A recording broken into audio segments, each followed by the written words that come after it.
সম্পত্তি বিক্রি করার ক্ষেত্রে বাধা এলে পরে কি করবেন? অনেকেই আছেন যারা সম্পত্তি বিক্রি করতে চান। সম্পত্তি তো সাধারণত আমরা কেউই হাতছাড়া করতে চাই না, কিন্তু পরিস্থিতি অনেকের ক্ষেত্রে এমন হয়ে যায় যে তারা বিক্রি করতে বাধ্য হন। তারা আর কোনো উপায় থাকে না তাদের কাছে। কিন্তু দেখা যায় যে বিক্রি করতে গেলে নানান রকমের বাধা বিপত্তি আসছে, মনের মতো তারা মূল্য পাচ্ছেন না। কেউ হয়তো তাদের সম্পত্তিটা দেখে যাচ্ছে, তারা হয়তো আগ্রহ দেখাচ্ছে, কিন্তু আলটিমেটলি তারা আর কোনো যোগাযোগ করছেন না, পুরো ব্যাপারটা নেগেটিভ হয়ে যাচ্ছে। তা এরকম যদি আপনার সাথেও হয় তাহলে কি করবেন? আপনারা যে কোনো সংকটের মুহূর্ত থেকে তো হনুমানজি আমাদেরকে রক্ষা করেন। তাই হনুমান মন্দিরে গিয়ে বা বাড়িতে হনুমানজির ছবি থাকলে পরে বা মূর্তি থাকলে পরে সেখানে লাল ফুল তো আপনারা অর্পণ করতেই পারেন।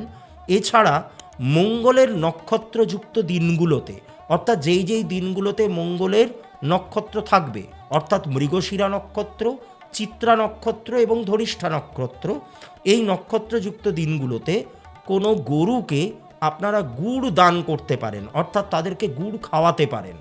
এই কাজটা যদি আপনারা নিয়মিত করেন তাহলে সম্পত্তি বিক্রয় করার ক্ষেত্রে যে বাধার সম্মুখীনগুলো আপনারা হচ্ছেন সেগুলো থেকে ধীরে ধীরে কিন্তু আপনারা বেরিয়ে আসতে পারবেন।